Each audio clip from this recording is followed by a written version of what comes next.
Thanks for everyone for being here this morning.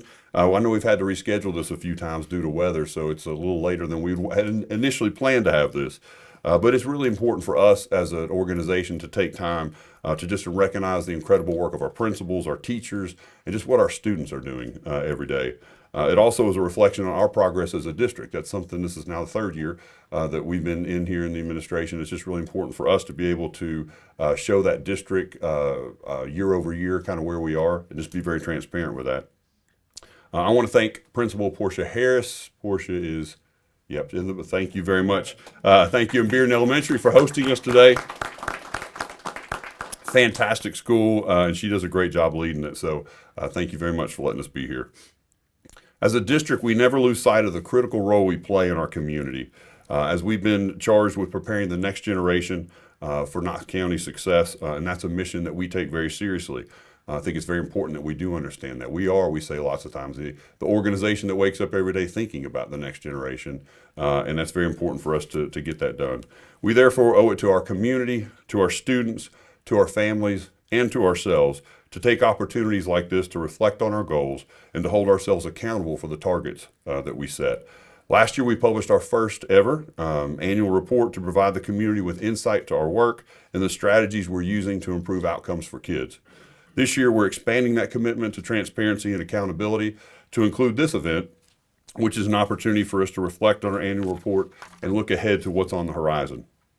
For those of you who don't know, we submit an annual action plan each year to the Board of Education. This plan is aligned to our 4 priorities. I have to get them in there every time I talk. Excellence in foundational skills, great educators in every school, career empowerment, and success for every student. We really believe those are the 4 things we continue to focus on and have over the last 3 years to make a difference for kids. This plan includes ambitious goals to improve student outcomes and to accelerate learning for every one of our students in every classroom every day. I'm proud today to let you know that we met 27 of the 37 goals we set for ourselves last year. This is a tremendous statement to the talent and determination of our team and the hard work and dedication of our students. Every goal we set signals success for students and their future. For this reason, as educators, this is the reason as educators we signed up to do this work, and we continue to do the work every day.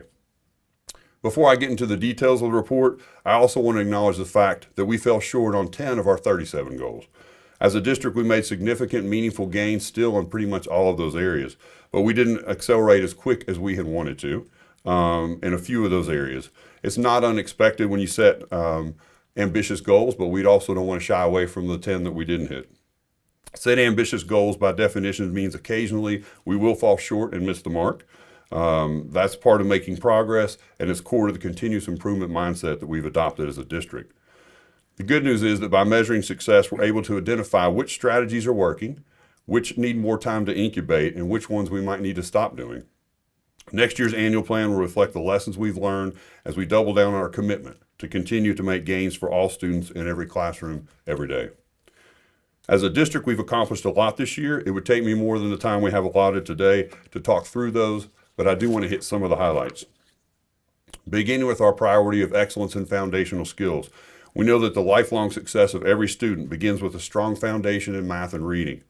Over the last 3 years, we've had a 9% increase in 3rd and 4th grade reading proficiency, and a 6% increase in 3rd and 4th grade math proficiency.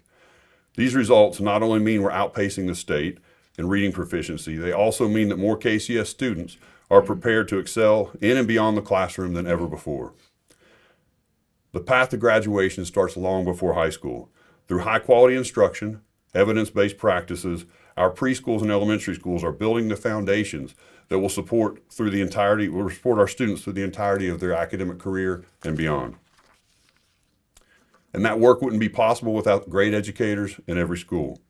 In the midst of a national teacher shortage, KCS began the school year with 6 classroom vacancies in August. I want to pause for a moment to reflect on the magnitude of that achievement. For comparison, the year before, we began with 78 vacancies, and that was kind of common year in and year out. So to only have 6 last year was a big deal. As a former teacher, I can tell you that the best strategy for our students comes down to making gains for our students is having a high quality teacher in every classroom.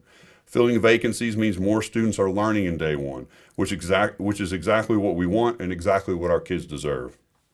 But progress like this doesn't happen by accident. We've made intentional decisions to invest a total of $99.4 million in our staff over the last 3 years, including a historic $44 million investment we made last year. These investments brought wages for every member of the KCS team to market value.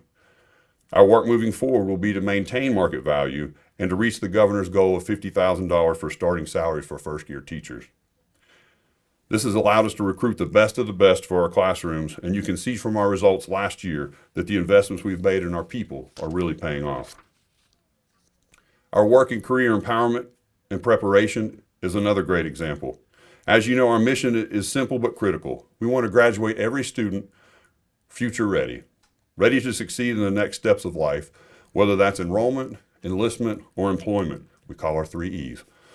We celebrated more than 4,100 graduates last year. That's a 93% graduation rate, up from 89.7 when we began the 865 Academies 3 years ago. So there's always a question, are these things working? It is. And not just our overall graduation rate increased. The increases we're seeing across the student subgroups, which is even higher. Graduation rates for our ELL students have increased by 14.3% over that same 3-year period. Rates have increased by 6.7% for our special education students, 12.9% for our homeless students, and 5.3% among economically disadvantaged students. It's been said time and time again that education is a great equalizer. And looking at these results, you can see the impact of a strong education and what it has on our graduates. Last year alone, more than 1,100 students graduated with national industry certifications, and students participated in more than 11,000 guaranteed experiences from post-secondary visits, industry experts, and guest lectures.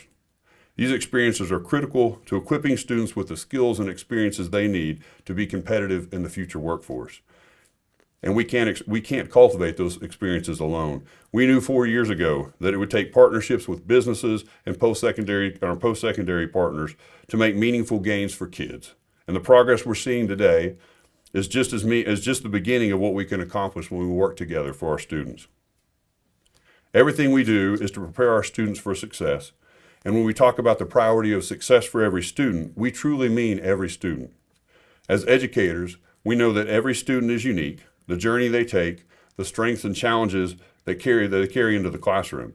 That's why we individualize and institutionalize services to support the classroom. And that's why we set ambitious goals for ourselves and for our schools. Last year, we met 3 of our 7 goals in success for every student, and we take that seriously. In the first year of implementation of our Region 5 strategic plan, which really focuses on our center city schools, our 3rd grade proficiency increased to 20.6%, which was only 7 students short of the goal that we set for ourselves for those schools. At the same time, we fell 10 students short of our math goal in Region 5, but we did see pockets of excellence within that region. I'm going to highlight a few of those. Our math proficiency at Lonsdale Elementary School jumped 6%, and our math proficiency at Holston Middle School jumped 4.5%. Results like these tell us we're on the right track. Our work moving forward will be to consistently improve every year, and our educators are up to the challenge. We know what's at stake, and we're not taking our foot off the accelerator. Strategies like changing intervention schedules to give students more time for instructional support, aligning professional development across the regions are already underway and making a big difference. The same is true of special education. Math proficiency for students with IEPs jumped 1.4%, and reading proficiency increased 1.2% last year. Both gains ultimately fell a little short of the goals that we set for ourselves, but they are evidence that we're making the progress. To accelerate the progress, we've engaged in a third-party consultant to develop long-range planning to increase academic achievement for special education students, to move more special education students into the general education setting, and to improve special education supports overall. In short, we will not waver in our efforts to improve outcomes for every student. That commitment is clearly reflected in the work that we have on the horizon. Over the course of the next year, we already know that we'll be implementing a new strategic plan for special education, we'll be reimagining the middle school experience, and we'll be conducting an analysis of our alternative schools and supports for our students. I've said before that we'll never arrive. Last year, we celebrated our state designation, increasing from needs to improvement to satisfactory. I'll never be satisfied with satisfactory, and neither will our principals, teachers, and district leaders. We've accomplished 27 ambitious goals last year, and we plan to even do better next year. I'm immensely proud of the work that our team has accomplished. Our families continue to choose KCS at every turn, and thanks to our spirit of innovation and competition, our team brings to every decision that we make. We'll continue to move the goalpost, to stretch ourselves, because we're setting an example for the next generation in our classrooms. And in closing, I want to thank our families and partners for continuing to support us every step of the way. And now I have the pleasure of introducing Mr. Rob Stivers on this side. Thanks, Rob. Someone I've had the privilege of getting to know through the support of Knox County Schools. Mr. Stivers has 26 years of experience in commercial banking, most recently at Regions Bank, where he's the market executive for the Knoxville area. I can't say enough about Rob and his incredible contributions to KCS. He's a member of our 865 CEO Champions Council and the incoming chair of the Knoxville Chamber. Our CEO champions harness their corporate influence to elevate and advance the 865 academies, ensuring that industry and post-secondary experiences for students are not only possible, but purposeful and impactful. From the beginning, we've said that we can't do this work alone, and we'll need partners in the community. Rob is an example of one that's gone above and beyond to support our students. Thank you, Rob.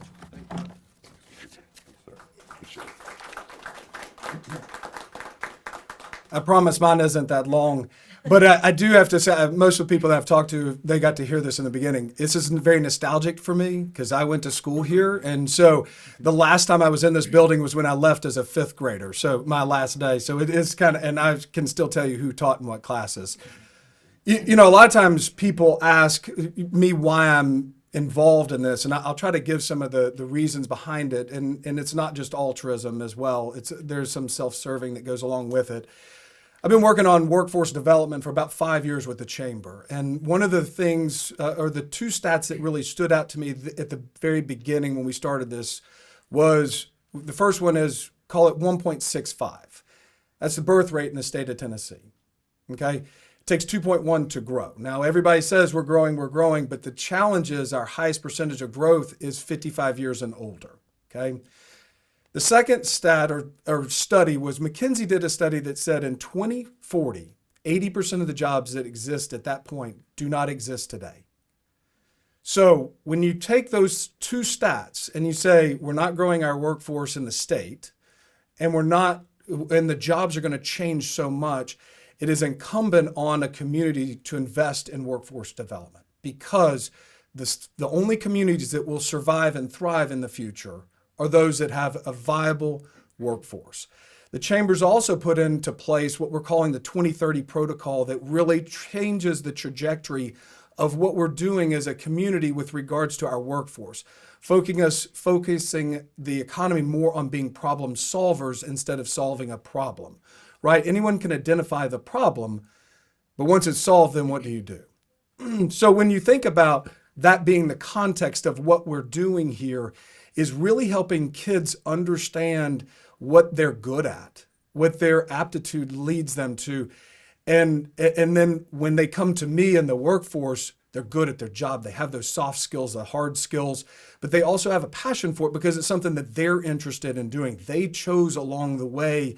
And sometimes they chose not to do the path that they went. And that's good too, because, you know, it's just as hard for me to take someone who thinks they want to be a banker and convince them they don't really want to be a banker. And it's a lot easier when they're in high school to figure out that they don't want to be a banker and they want to do something else. And that's okay too.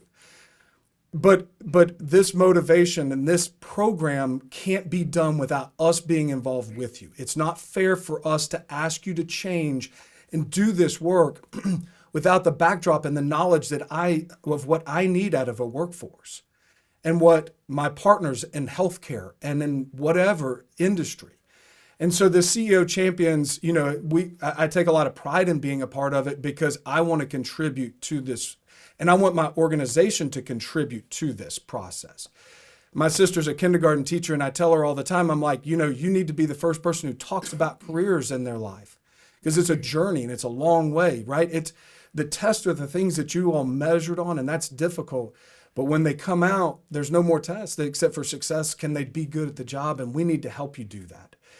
It's, I realize it's a big undertaking, as changes like this are important. And as we introduce it more, even, and I keep, Shannon was here, she would tell me that I keep saying we need to do it K through 8, right? Is kids need to have this a part of their education. I truly believe that, because they need to figure out how they're going to be successful. And when you mentioned it, the great equalizer, when you think about if we want to cure poverty, and I mean cure poverty, Knox County's done a great job in reducing poverty, but there's no reason we shouldn't have a goal of curing it. It should be gone.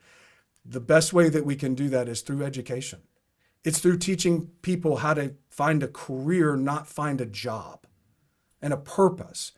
And it's on us to do that. And it's like I said in the beginning, it's not just altruism, right? I am the market executive for Regions Bank. We're a $4.3 billion bank here locally. But I can't be any better than this community. My bank, my organization is reaction and a reflection of what this community is. So if I want a future for my business, I have to invest in it. And to me, the most important thing is the workforce. And some might want to argue with me, but I think the stats will back me up in this case. And also, there's this retention part that goes around this, these guaranteed experiences. Now these kids know, hey, I don't have to go to Atlanta or Charlotte to get a job. I can stay here and I can work here.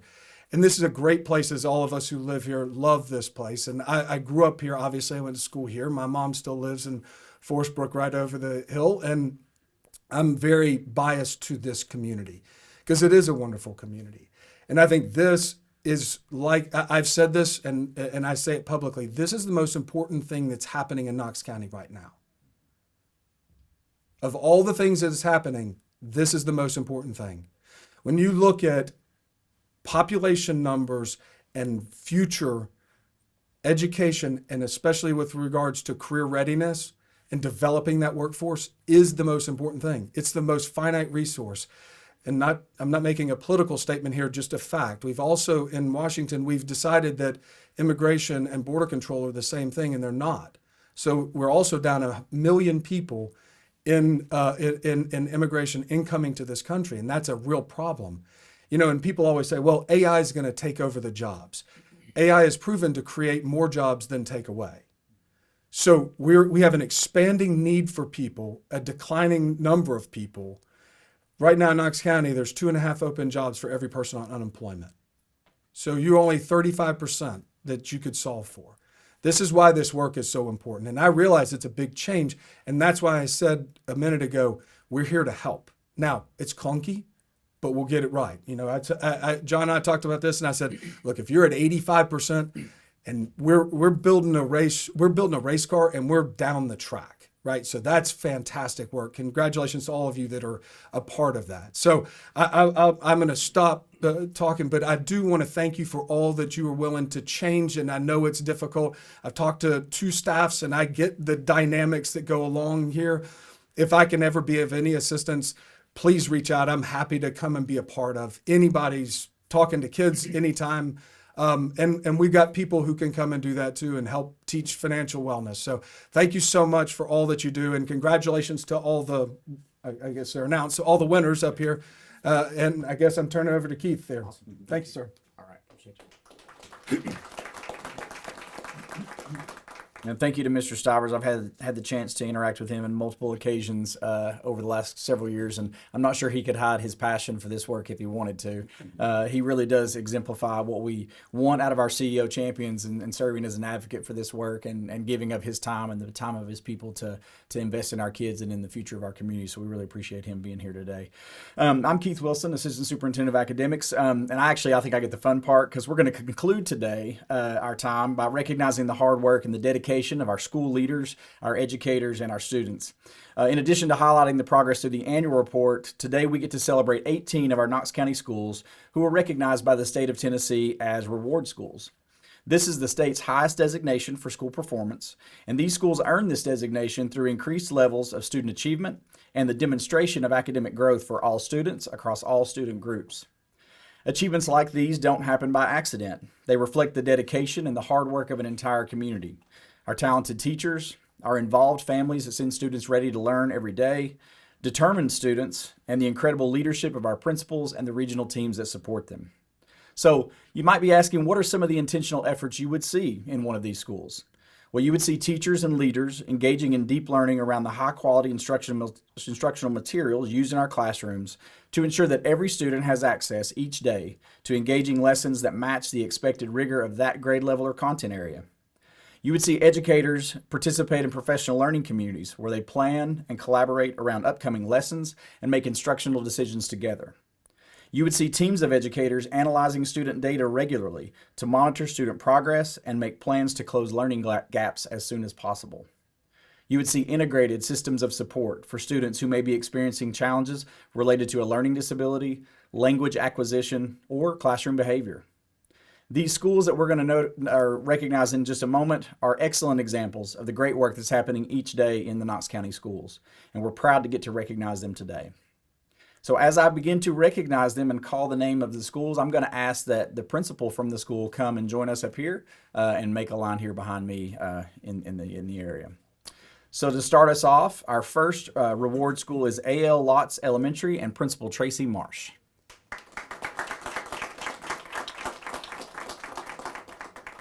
Next is our host today, Bearden Elementary, Portia Harris.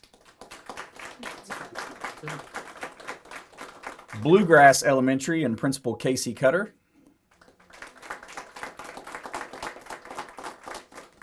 Bonnie Kate Elementary, Rocky Riley. Career Magnet Academy and Dr. Charlene Lewis. Farragut Intermediate, Suzanne Parham. Try not to butcher her name. Sorry about that. Next is Gap Creek Elementary and Mr. Carl Whipple. Gibbs Elementary and Principal Joe Cameron. Hardin Valley Elementary School, Miss Sarah Fish. Carnes Elementary and Principal Daniel Champion. Ellendon STEM Academy and Principal Jim Allen.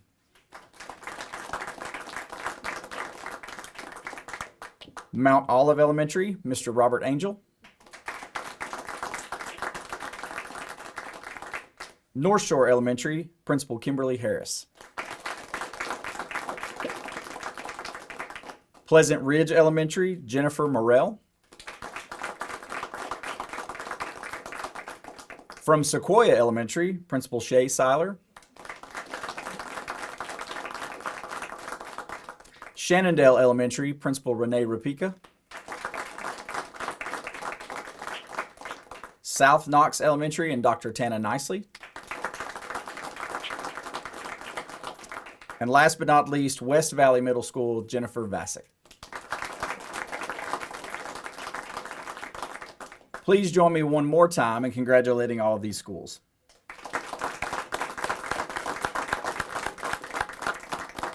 We recognize that our work is not finished, but we are excited to be moving in the right direction, as you've heard Dr. Ricewick talk about. We're going to continue to focus on strengthening our instructional practices and preparing students with the skills that they need to be successful now and also in the future of their choosing. We appreciate you being here today, and at this time I'm going to turn it over to Carly Harrington.